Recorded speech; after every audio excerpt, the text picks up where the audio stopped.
So there's a fair distribution of clients over 5 gigahertz and 2.4 gigahertz spectrum. Yeah. So we band steering the clients that are capable of 5 gigahertz to use 5 gigahertz spectrum. Yeah. Keep the air a little cleaner and give the other devices a chance to get on if they don't support 5 gigahertz. And how many access points have you deployed this year? So far, 35 access points. And is that going to be the total number? It might go up or down plus minus 5 depending on the performance issues that we monitor. Okay. But yeah, we have enough APs in Yeah. stock that if we need to, we can rapidly deploy them. And is that roughly the same number that you had last year? Or that's yeah, it sounds about right. Yeah. So some of them, about 15 are mesh portals, and we keep the mesh points. So wherever we need them, we'll go plug in an AP into the power, and it comes up as a mesh node. So we don't have to do too much pre-planning. And the mesh, just for laypersons, mesh means it's not backhauling back into the controller, right? It's backhauling to a particular node, a mesh portal, which backhauls to the controller. So which means less wires for you. Yeah. Okay. So we don't have to wire each AP to the controller. So 15 are mesh, and then the other 20 then are physically wired or connected into the mesh points. So 15 are physically connected into the hotel's VLAN. Yeah. Whereas 20 are just connected to those access points over the air. Great. So, and then I know we've got the half chassis over here. What did you get from the hotel this year? Another 10 gig drop or something? we actually got 38. You got a 38 gig drop this year? No, 38 meg. 38 meg. Yeah. Hotels don't have 10. Not they should, but yeah, that would be nice. And then from a security perspective, because I know you always can monitor different things. If you can just give me a walkthrough of what you can see on here now, and I know this is very early at the show, but what kind of things would you expect to see, and what kinds of things have you seen in past years that'll show up likely this year? Yeah, so we've seen a lot of suspected rogue. That just said 446 already. Yeah, so most of them... The show's only been here a day or 2 days. 446 is astounding. Exactly. So this might be people just plugging in their card and just bringing up soft APs. A lot of folks are broadcasting their own hotspots. And they're using the Black Hat as SSID. Not necessarily. They can be broadcasting their own SSID, but using their mobile device as a hotspot. And so our APs are monitoring the air, and they're looking at what SSIDs are being broadcast and where things are, and they're picking up on some of these mobile hotspots that some of these devices are capable of. Right. And from a clean air perspective, and I really shouldn't use the word clean air, I guess, because clean air is the Cisco branded term. Yeah. But from a spectrum perspective, do those mobile IPs, mobile access points, then congest the air for the Aruba access points? Or you just have to route around them for different channels? Yeah, we hop channels. We sense the air where there's more congestion, and then the APs would move to a channel where there's less congestion in terms of bandwidth usage. And so we keep hopping. So we call it ARM. Correct. Adaptive radio management, which allows us to then kind of see where we're broadcasting our frequencies and take a look at noise levels and utilization and hop off of different channels where we see a lot of noise or a lot of congestion onto channels that are clean to keep as clean a signal as we possibly can. And then as an end user, it doesn't matter to me that you've changed channels. It's completely transparent. Correct, exactly. You won't notice it at all until you have associated to that AP. And we won't change channels while there are clients associated to a particular AP. We're not going to push them off the channel and then have them re-authenticate or reallocate to another channel. So once the AP is open and it sees there's interference on a particular channel, it's going to pop off that channel to a cleaner channel, boost its signal capability in case it sees that there's some additional interference coming from some other sources, or if it's trying to balance between different APs. If you get too many clients associated with a particular AP, another AP can automatically boost its signal, try and pull some of the clients away from that overutilized AP and free up some of the AP's resources. All that is happening behind the scenes. Sure. It happens without, again, as you said, clients even being aware of it taking place. Great. You mentioned most clients so far have been on 5 and N, I'm assuming? Yeah, so there's about 300 clients on HT right now.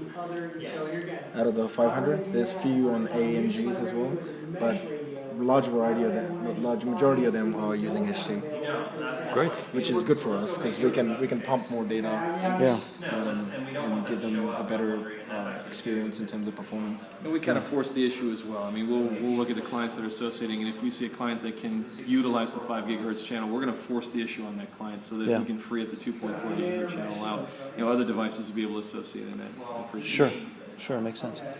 And then aside from rogue access points, what sorts of other things are you looking for this year at Black Hat? Is it use of what is that tool? Karma or other sorts of DDoSing whatever it might be? So starting now that the people are pouring in, yeah, it'll be interesting to see what kind of events we catch. Last time I think we caught a couple of new 11N DOS attacks that we hadn't seen before. Yeah, like block hacks and a little bit fairly new technology-based attacks. But you still see that hotspot and Karma and that kind of stuff. But unfortunately, with the PSK-based SSID, we won't be stopping too many of them, but we'll be trying to detect them anyways. If we had certificate-based PEEP or EAP-TLS, then you have a better chance at actually proactively. Now, last year you did have EAP-TLS as an option with what was it, the Amigapod or the ArubaPod? Right. Yeah. Is that an option this year, or that's not? This year we have decided not to go down that path. Okay. It was much easier. Providing just the PSK SSID for Black Hat, because as far as their requirements are concerned, Black Hat wasn't too worried about providing a separate SSID for TLS and PEEP. Yeah. So we did a demo last year, so we were happy with that. Yeah. And this year we decided to just because I can tell you, I felt safer with EAP-TLS, and I remember you had an iPad channel which you connected me up to, and I felt completely safe. Should I then be worried, since I'm just connected over PSK, of limited risk, or? You should not use plain text protocols. I wouldn't use FTP or. I would never use that anyway. Sure. Yeah, or Telnet. Try and not log into your Facebook without HTTPS channel. Yeah.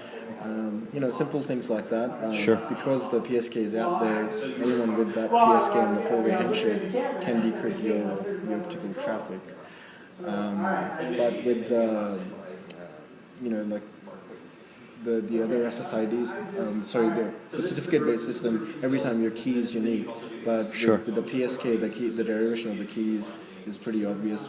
It's from the PSK, so you don't have that confidentiality. Understood. But when I'm still using Gmail with their SSL certificate, it doesn't matter. Yeah. As long as so you have normal good hygiene applies here. It's just not super good hygiene like you guys did last year, which makes sense. Great. And this is the Aruba mobility controller, which is controlling everything. If you could just take a look and see, which one is that now? That's the white one right here. That's the mobility controller with the blinking lights here on the front. And that's the 3600, and that's been out 2-3 years at this point, I'm guessing? About 3 years now, yes, correct. And then right on top of that, you were explaining to me before, that's what that is our S3500 switch, and you're looking at the 48P version, which is our PoE version, running PoE over the 48 ports. We introduced this switch line in March of last year, and have been very pleased with its introduction, its rollout. Obviously, as you're going through wiring refreshes and you're looking to consolidate switching, PoE is a huge issue for powering not only just the APs but other peripherals. This one gives you plenty of PoE support, plus 10 gig backhaul links, full capabilities to be able to do all L2, L3, plus going forward in some of those future software releases, be able to treat the switch like a controller. So we'll be able to do controller-like functionality right there on the port level.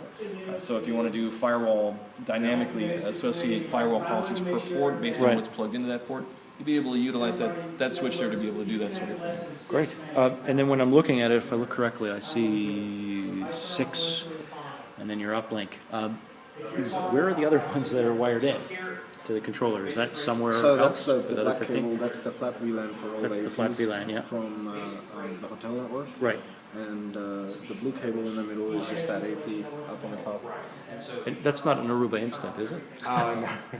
That's just a portal. That's AP134. AP134, okay. Configured as a port.